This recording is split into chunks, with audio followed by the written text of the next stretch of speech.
अच्छा अच्छा। अरे भाई जी।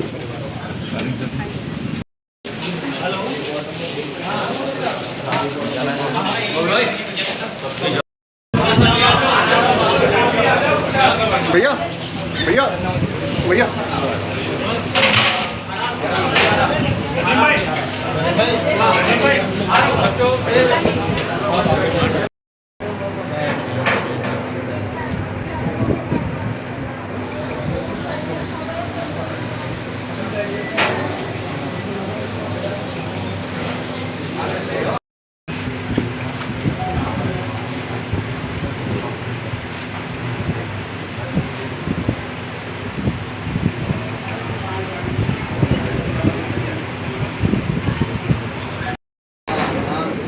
मोबाइल पीछे रख लो भाई।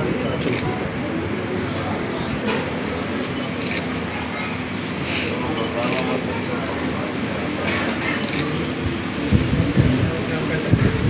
देखिए ये इस बात को दर्शाता है कि उत्तर प्रदेश के अंदर गुंडागर्दी खुलेआम हो रही है। और जो मैं अभी पीड़ितों से मिलके आया हूँ, उनकी आप हालत देखेंगे तो ऊपर वाले की कृपा से ही वो लोग बचे हैं। सर के ऊपर 36 टांके लगे हुए हैं। पूरा सही शरीर पीट पीट के लहूलुहान कर दिया गया।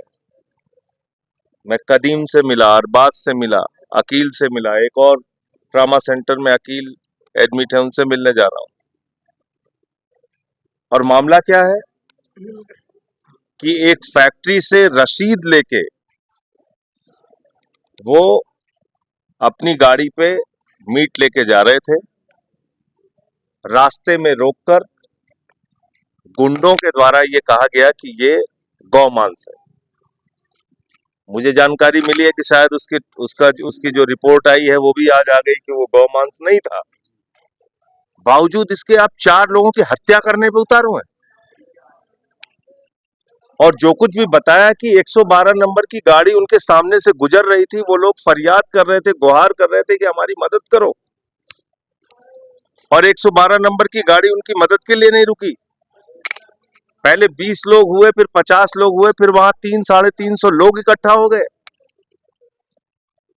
ये तो एक सुनियोजित हत्या की कोशिश पूरी तरीके से दिख रही है। और जिस तरीके से मारा गया है, ये तो मैं फिर दोहरा रहा हूं कि ऊपर वाले की कृपा से लोग बच गए, वरना तो बचना ही नहीं था। जितनी बुरी तरीके से इन लोगों को मारा गया। और बाद में भी पुलिस वाले जब वहां पे पहुंचे तो ये लोग खुद से जाके पुलिस की गाड़ी में बैठे। पुलिस वाले उतार रहे हैं इनको कि उतरो। तो मैं योगी आदित्यनाथ जी से, उत्तर प्रदेश के मुख्यमंत्री से कहना चाहता हूं, यही आपकी कानून व्यवस्था है। इसी का डंका आप पीट रहे हैं पूरे दुनिया में कि हमने यूपी की कानून व्यवस्था बहुत चुस्त कर दी है, दुरुस्त कर दी है, बहुत अच्छी कर दी है। तो धर्म के नाम पे, ये नफरत की राजनीति के नाम पे, ये इस प्रकार की गुंडागर्दी का लाइसेंस देना, मैं समझता हूं ये भारतीय जनता पार्टी की घटिया मानसिकता को दर्शाता है। और खुलेआम उनके राज में गुंडागर्दी हो रही है, ये इस बात को भी दर्शाता है। मुझे पता चला है कि इसमें बहुत सारे ऐसे अभियुक्त हैं जिनको गिरफ्तार नहीं किया गया है और उनको शीघ्र ही गिरफ्तार करके कड़ी से कड़ी सजा दी जाए। और ऐसी सजा दी जाए, ऐसा फास्ट ट्रैक कोर्ट में इनका केस चला के ऐसी सजा दी जाए जो दूसरों के लिए नजीर बने।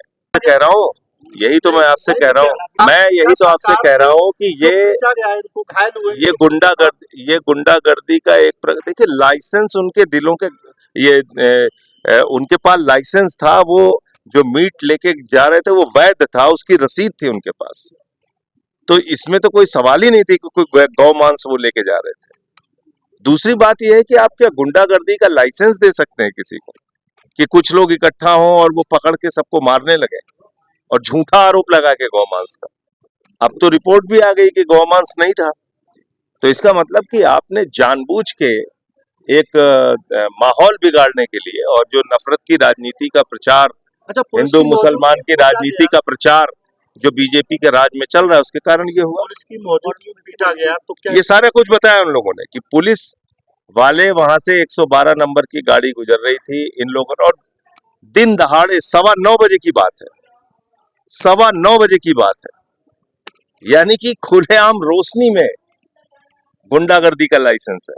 योगी जी के द्वारा प्रायोजित, उनके संगठन, उनकी पार्टी के द्वारा प्रायोजित गुंडों को लाइसेंस मिला हुआ है कुछ भी करने का। 24 घंटे में 14 हत्या हो रही है उत्तर प्रदेश के अंदर, एक ही जिले में, लखनऊ में। तो आप अंदाजा लगा सकते हैं कि क्या हालत है कानून व्यवस्था की। और ये जो घटना हुई है, ये अपने आप में ये बताने के लिए काफी है कि यहाँ गुंडागर्दी का लाइसेंस मिला हुआ है। धर्म के नाम पे किसी को भी पकड़ो, मारो, कोई आपको कुछ बोलने वाला नहीं है। तो जो अभियुक्त हमारे साथी नदीम भाई हैं, जो इनकी कानूनी लड़ाई है, वो उसको हम लोग लड़ने का काम करेंगे। इनकी जो दवा इलाज में जो भी आर्थिक मदद होगी, उसमें भी हम इनकी मदद करेंगे। और संसद का सत्र जब चलेगा तो आप सुन लीजिएगा मैं क्या बोलूंगा। भैया भैया भैया